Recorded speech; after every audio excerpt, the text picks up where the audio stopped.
We are live. Hello, everybody. Welcome.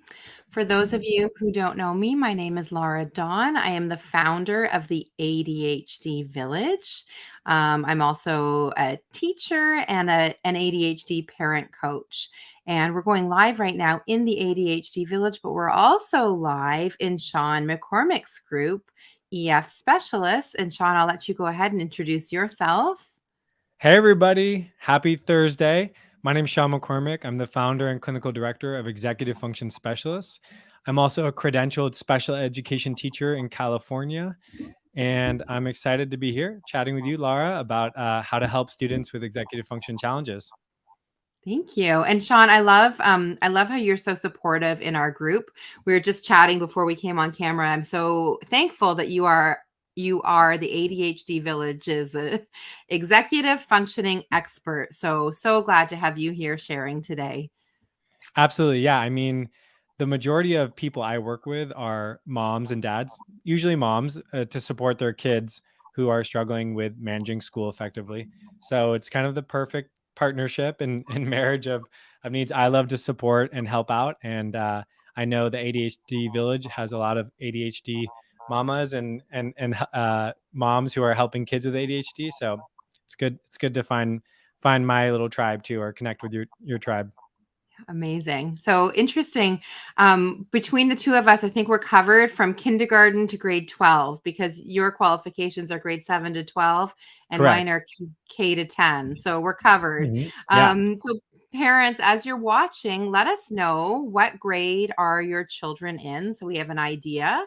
And also let us know where in the world you're coming from because Sean's in the States and I'm in Canada. So there are some differences with how IEPs work in the two countries, but we're going to dive into that and hopefully clarify that for you. So I see, hi, thanks for this live. I'm just going to hop on the Facebook group. Hi, Diane. So glad you're watching. Okay, we've got a sixth grader and an eighth grader in Texas. We have a 9-year-old in the UK, second and fourth graders in New Hampshire. We have somebody watching from Ontario. Welcome, everyone. We're so glad you're here joining us. Hey, everybody. Yeah, so cool to see people from all over the world. It's just awesome. It makes you realize that no matter what you're dealing with, there's people all over the world who are kind of like working on the same challenges in different countries, in different states. It's pretty cool. And we can all come together in the village. Yeah. Yeah, totally. Yeah. Okay, we Welcome, have everybody.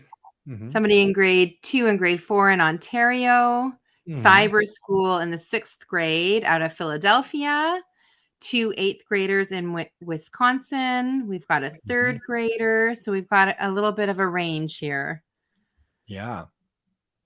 Welcome, welcome. So let's talk about the difference between 504s and IEPs. So if you're Canadian, we don't have 504s, but I'll explain after what we have in place of a 504. So can you let us know? Because some parents are brand new to the process of getting support for their kids at school.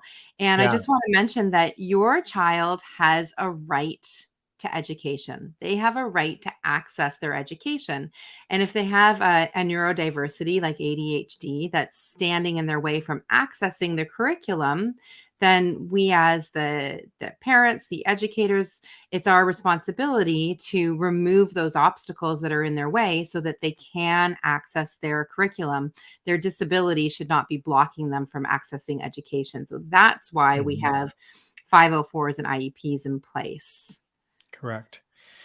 Yeah, and I'm happy to kind of try to break it down into simple, understandable terms, because it is very complex. And honestly, I'm still learning all the details, even after 15 years of working with kids with both IEPs and 504s. So I think the biggest difference, if I was just to try to break it apart very easily, is that the IEP is more intensive and it allows for specialized services, right? So parents may be familiar with like a resource class or a special education teacher. That's something that would accompany an IEP. a 504 plan doesn't typically have a specialist, like a special education teacher or a service assigned to it. So a 504 is usually the first step that a school district will take to try to remediate an issue coming up. Like if a kid, I'm just going to use my examples, like a kid who's missing assignments or not turning things in, or getting low grades even though they have high cognitive profile, right? They've tested and they have superior or above average skills, but they're getting low grades and it just doesn't make sense. Typically a school district is going to try to first give a 504 plan, which would allow for accommodations. And accommodations would be things like, okay, they can get extended time on tests. Maybe they can take their test in a separate setting. They can do part of the homework, whatever's written in. Now, if that doesn't work, that's when parents usually will advocate for a higher level of care, which would be the IEP or individualized education plan.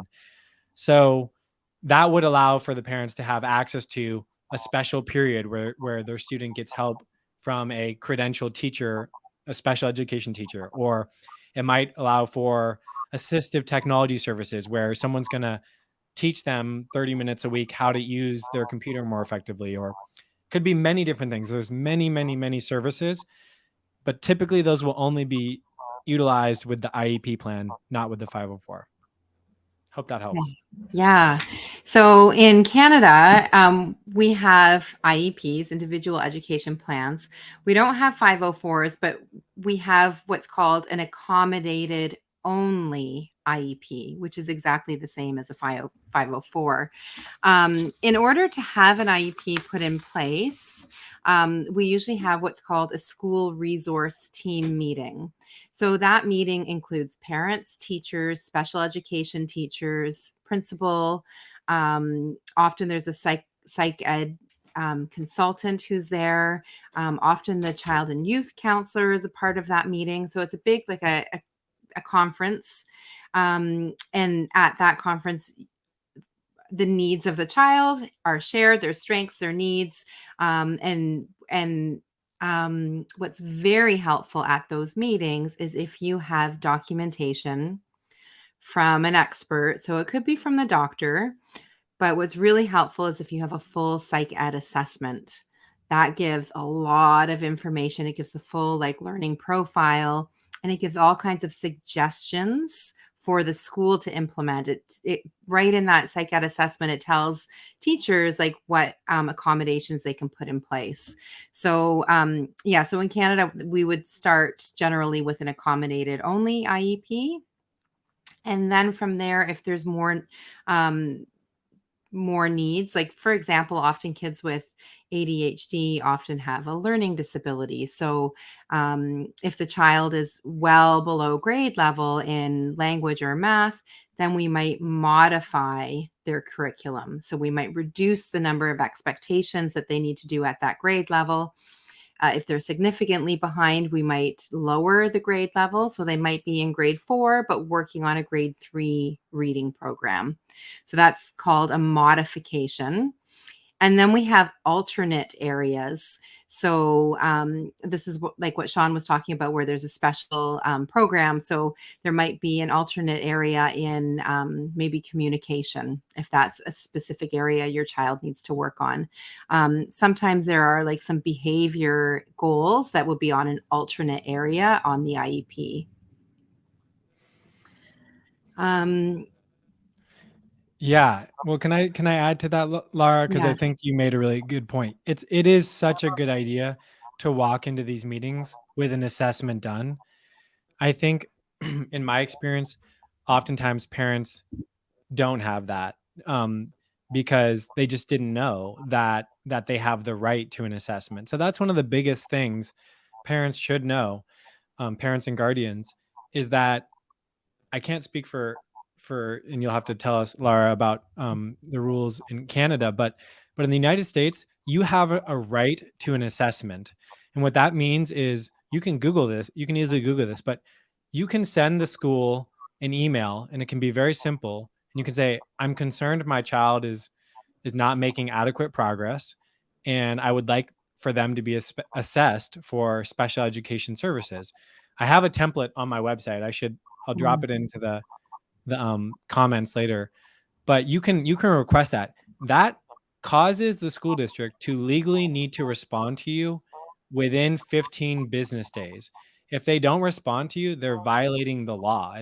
So you have what the way they describe it here is that as a parent, you have disproportionate rights to the school. They're actually loading the parents with rights because they know parents they don't have all the lingo and the knowledge. So they want to give parents more rights and flexibility so that they can help their child. Um, so I think that's important to know, is that if you don't have an assessment, you can request one.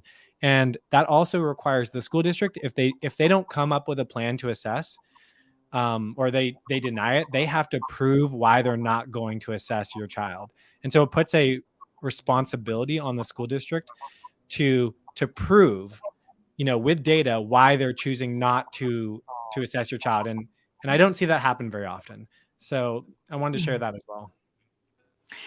In Canada, our education systems are different province to province, and I think even board to board. So I can't speak to all of Canada, but in my board, when there is a concern, again, we would talk about it at that that SRT meeting, the school resource team meeting, and that's where a psych ed assessment could be requested. Usually there has to be evidence that would support why we're requesting a psych ed assessment. And there are psychologists who do that for the board. The wait lists are usually quite long. It could be a year or two. There are other publicly funded places where you can go for assessments, or you can do it privately if you have insurance that covers. So, but that it's so good to have that full assessment because you have that full learning profile, which is so helpful. Yeah. Yeah. And now that you mentioned that, Lara, I was also thinking, I forgot to mention that assessment is at public expense. So, it's not, if they agree to it, it's not going to be a cost to the family. So for families, the idea is that it's meant to be equitable, and that families who couldn't afford a private assessment can access that. And there's other wrinkles to that idea, but I think, yeah, the idea of having an assessment is very, very important.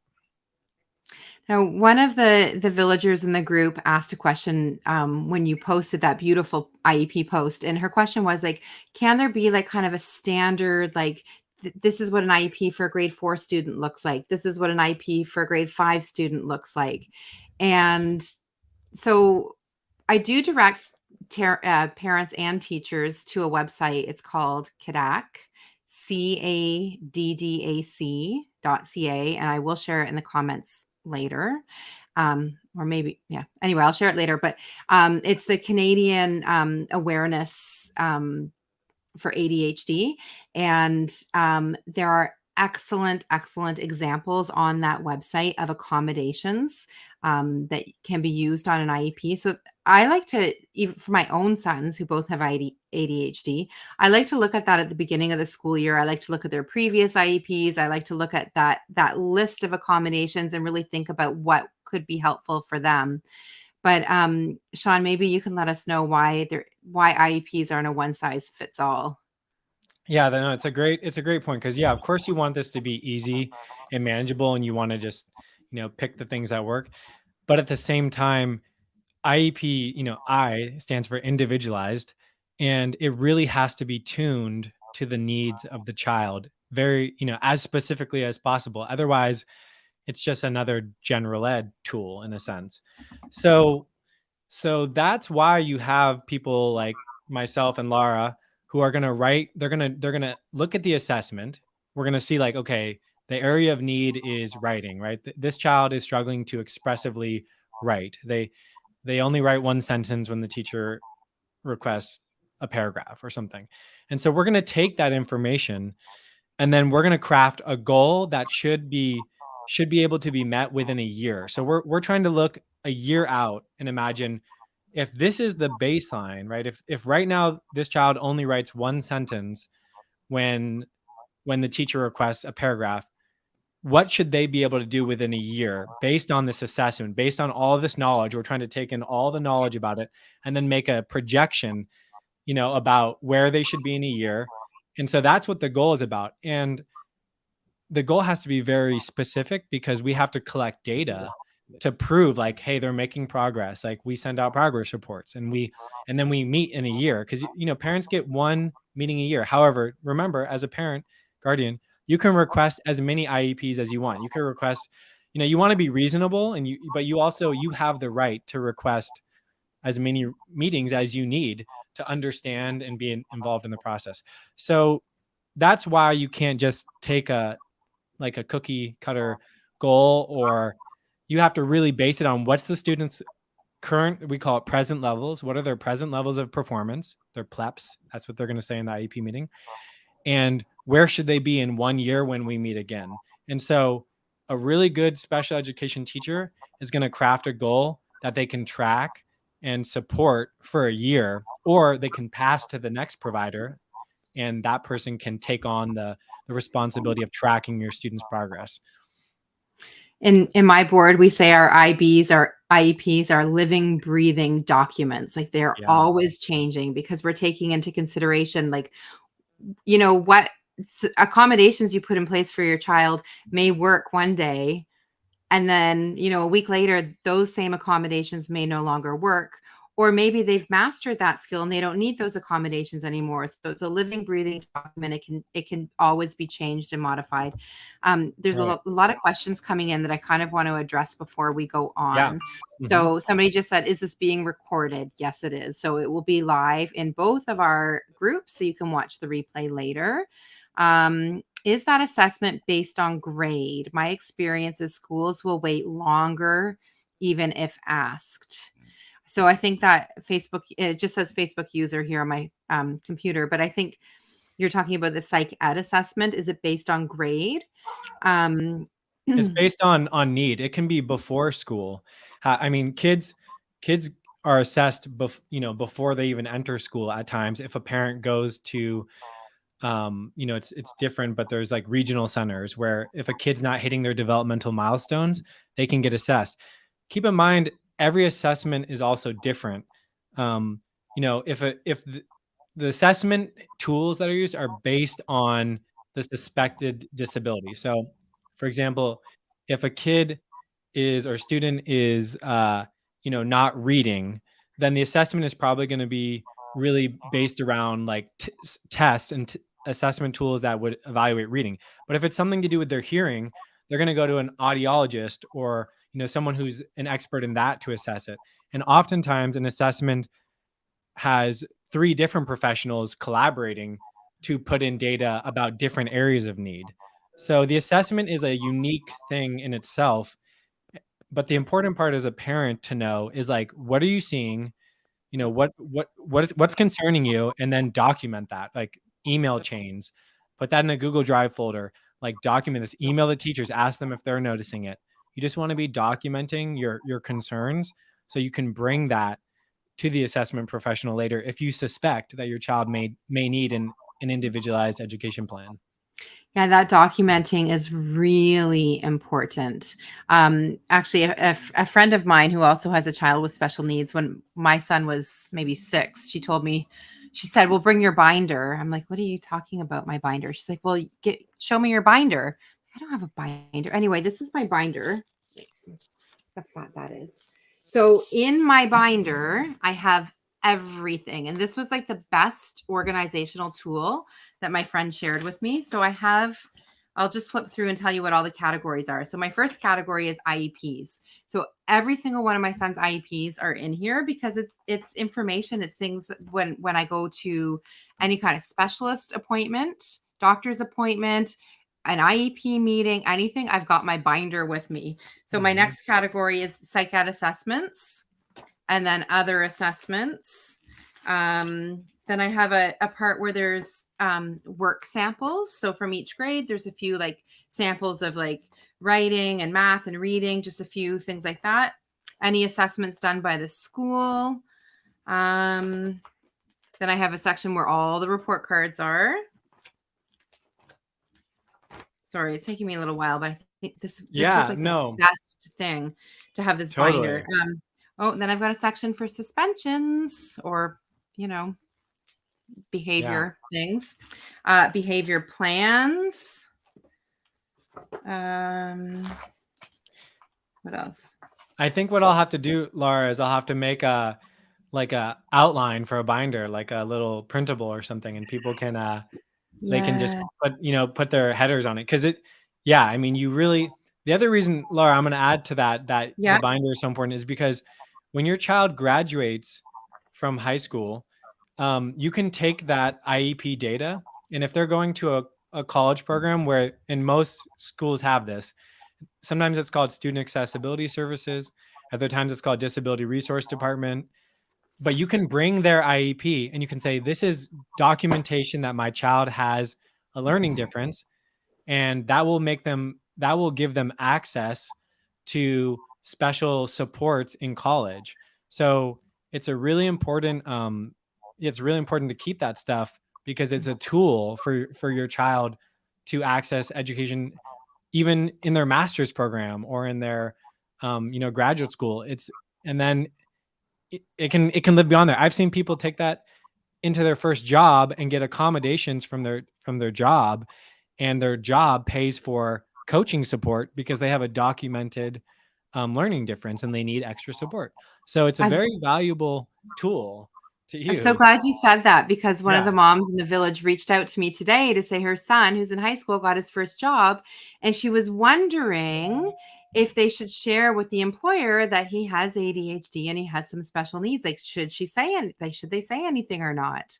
Mhm. So, based on what you said, Yeah. Yeah. I mean, I know in the US, and I'm sure there's the same protections in Canada, but yeah, the employers they're not allowed to discriminate based on disability or, disability. So the fact that if you bring that up, and you need accommodations, they cannot discriminate. Now, things happen sometimes, and that's why there's laws set up to protect people. So I think it's important to, have that documentation available if something should not go the way it was expected or hoped for. yeah.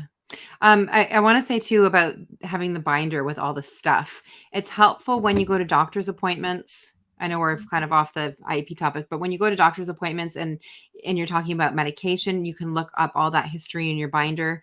And I had another thought, but it's gone. I have ADHD too, so that thought's gone. It will come back to me later. Um, Yeah, and I also wanted to say it could be a binder. It could also be if you want to scan everything and keep it mm, in a folder online or in a Dropbox or a Google Drive. That's an option too. Just make sure you have a backup of it. But and then you can bring appropriate documents to meetings as needed. So I think keeping that stuff organized as much as possible is really important. mhm. And if your child has ADHD, chances are one parent may also have ADHD. So any help the parents can have with organization is greatly appreciated.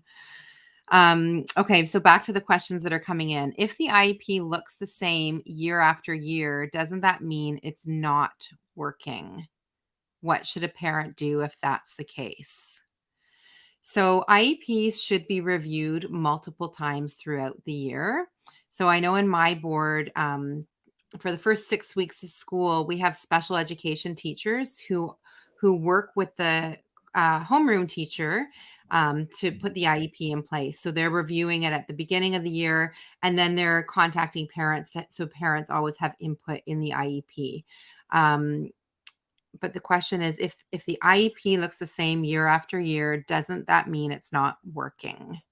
Yeah, it should never look the same year after year. And what I mean by that is when you have that annual meeting, let's say you choose to only meet once a year. At that meeting, the team will identify if the goals have been met.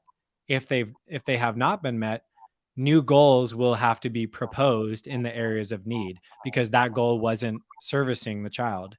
So, I mean, the IEP itself, the kind of general plan, uh, is going to look somewhat similar. But if something's not working, if they're not meeting their goals, then that's the job of the team to come up with a better plan of service, which might mean we need to add an additional service. Maybe they need to go from being in a resource class to working one-to-one with a executive function specialist, or with a math specialist, or a reading specialist, or a writing specialist, whatever it may be. Like, you have to advocate for that. Typically what's going to happen is, yes, there are some amazing teachers out there and amazing programs, but it is on the parents to advocate for what they see they need and they want and they hope for their child. And a lot of kids can't advocate for themselves yet. So it's really important that parents develop that voice and learn, by showing up to things like this. And there's a really it's a small book. It's called The Top 5 IEP Mistakes, by Jean Muriel Adams. And it's a very simple, not simple, I don't mean in a bad way, but just like, it will give you some ideas as to things you can advocate for and fight for. There's a lot of good literature and stuff out there, but that's one of my favorites. I really feel for parents who are not in education, because I have to say, like, when I started this journey with my own son, having to go to the meetings at the school and putting IEP in place and all the things, I was a special education teacher. And at that time, I'd already been teaching, I don't know, 12 years or something. I was very knowledgeable with, um, special needs and accommodations and IEPs, and I knew all the lingo and all the terms.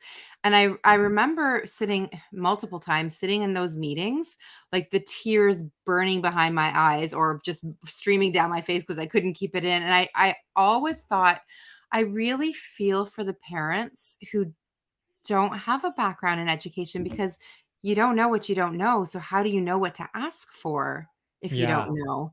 So this is where really you want to collaborate with the teachers as much as possible.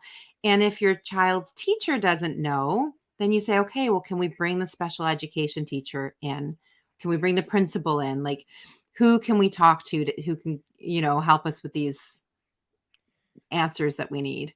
Yeah. No, Laura, I completely agree. It's a lot, even for me as a very experienced and credentialed special educator. I sometimes don't understand certain things.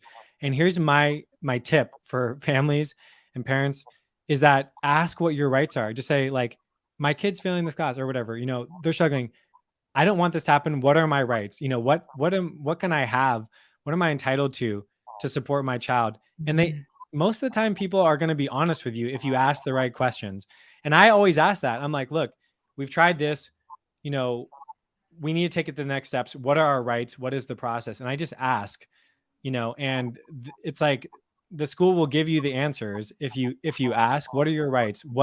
What's the next step that we can take? What additional services can be leveraged to help my child pass all their classes and access school?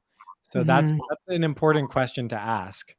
And if the teacher doesn't know the answer, then maybe the special ed teacher does. And if the special ed teacher doesn't, then maybe the principal does. Right. And, so go up the levels if you need to. And honestly, the CADAC website, CADAC, is fantastic. And that covers, like, it explains very clearly what your rights are, what your child's rights are. And yeah. And once that IEP is in place, that's a legal document. So whatever is on that IEP, the school is legally obligated to implement that. Absolutely. And then the other thing I wanted to add is, all the great questions. I know we're not getting to every question that people are dropping in here, and I apologize, but go to Lara's group and just drop your question as a post. You'll get 15 people who have had the same experience responding and giving you amazing ideas. So leverage the community around you. I know Lara's group is an amazing resource for it. So definitely do that. I often, if I'm confused, I go to what's called COPA. I'm part of this group, Council of Parent Advocates and Attorneys. And I'll ask my question. I'll be like, what do I do if the school denies this request? I'll get the most knowledgeable answers. But I'd say, put it out there, put your questions out there like you're doing right now. And I'm sorry that we couldn't answer every one of them. But if you put it in the group, or you ask someone who you think might be knowledgeable, it will help you a lot. Yeah. Yeah. That's a great tip. Thank you. And that's what I love about the village, that everybody's so supportive. There's such a high vibe in the group and everyone's willing to help. Just before we wrap up, Sean. Yeah. a Mhm. few accommodations. Let's just throw out a couple accommodations and then briefly talk about the SMART goals Yeah. that you Yeah, share I in the mean, group. So, as far as accommodations go, I think you want to base your accommodation on the need. So I'm just gonna look in the comment thread here, and see, what people are struggling with. I mean, I hear people saying, uh, like, "My kid's failing their classes." Okay. So in that case, if they're failing, you want the accommodation to support that. So maybe it's that a guidance counselor will check in with the student and review their grades with them every week. That could be an accommodation. It's a counselor, and it's not, so counselors are general ed. They can be used by all students. And so that might be the accommodation you want, is like, student will meet with the counselor once a week, to review grades and email teachers if a grade is low.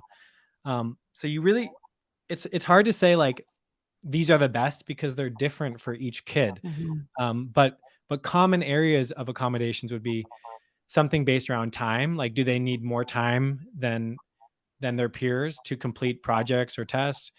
Do they need a separate setting? Um, do they need, so time setting, so extra supports, or reduced assignments? Maybe they only have to do half of the problems on a math homework or across classes. Those could be all helpful accommodations. And in Ontario, we've got the accommodations broken into 3 sections. Instructional accommodations, so that would include things like dividing a test into smaller pieces or chunking or just assigning one task at a time. Then we have environmental accommodations, so that could be like, preferential seating, like maybe the child is more comfortable sitting up at the front close to the teacher, or maybe they're more comfortable sitting near the door because they need to go out into the hallway to have breaks. And then assessment accommodations. So that might be, having a separate area to write a test, or maybe they're only given part of the test, or maybe they're allowed to have some attention prompts during the test. Mhm. Yeah, all those could be helpful. And I think the more accommodations you're aware of, then you're more likely to find the ones that work for you when you kind of start thinking, okay, here's options.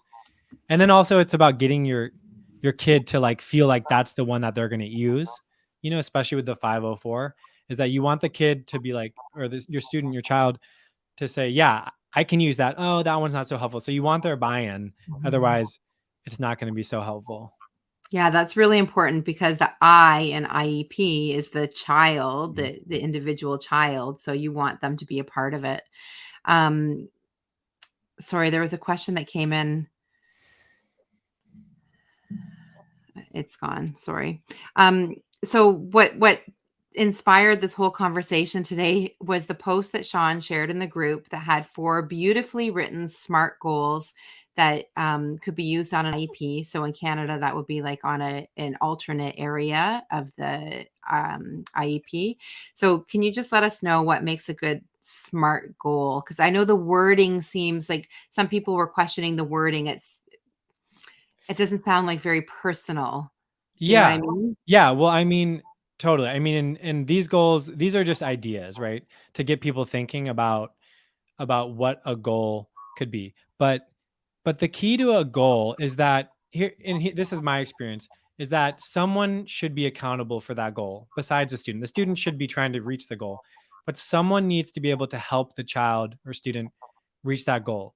So many times goals are written and you see it's like, this will be monitored by staff, and it's like, who's actually working on this, and the truth is, a lot of times IEP goals for kids get basically ignored. That's the reality. So when you write a goal, you want it to be very targeted at a specific person who's going to be providing that service or support. So I wrote those in mind that you would actually have to have data around these to see whether it happened or not. So that was my intention behind writing these goals, was, for example, asking for help was one of the goals. And it's, with no more than one prompt from a staff member, student will ask, you'd put the student's name in there, will ask for guidance on how to submit or complete an assignment that is missing, measured by once weekly randomized reviews of the student's learning management system. Now, I know that sounds like a ton, but it has the key components, right? I say no more than one prompt. So the teacher could put a checklist, and they could walk over to the student and say, please, please identify any missing assignments and write them in their planner.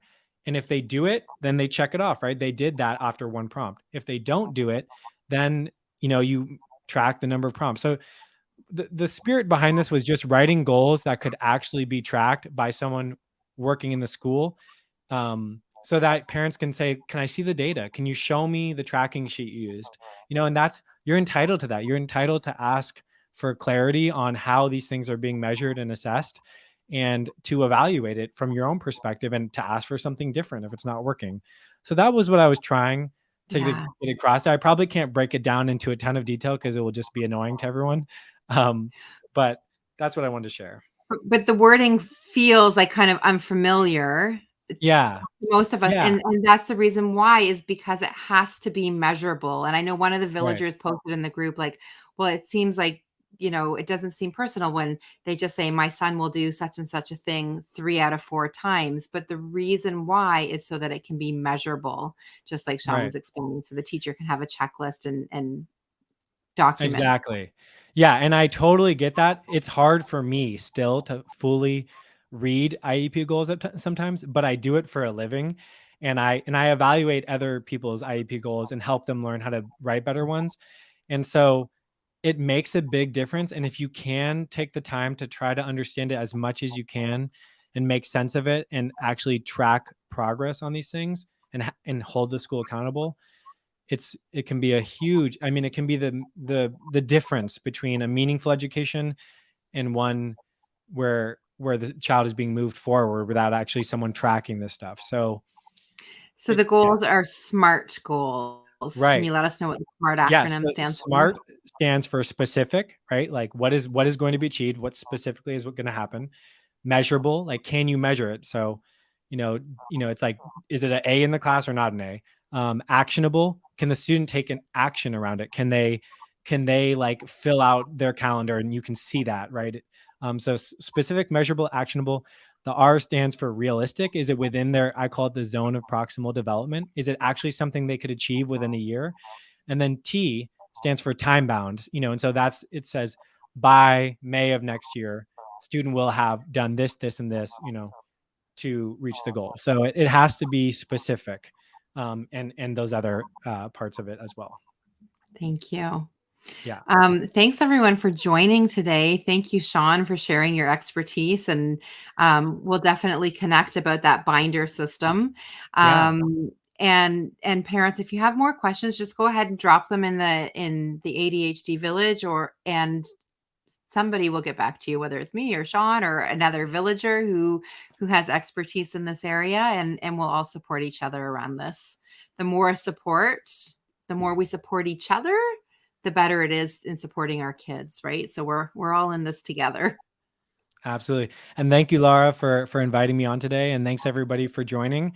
And I look forward. Yeah, clearly this is a discussion that we need to have more of. So hopefully we can chat about it again soon. Sounds good. Thank you. Sending everyone lots of love. Bye. Bye.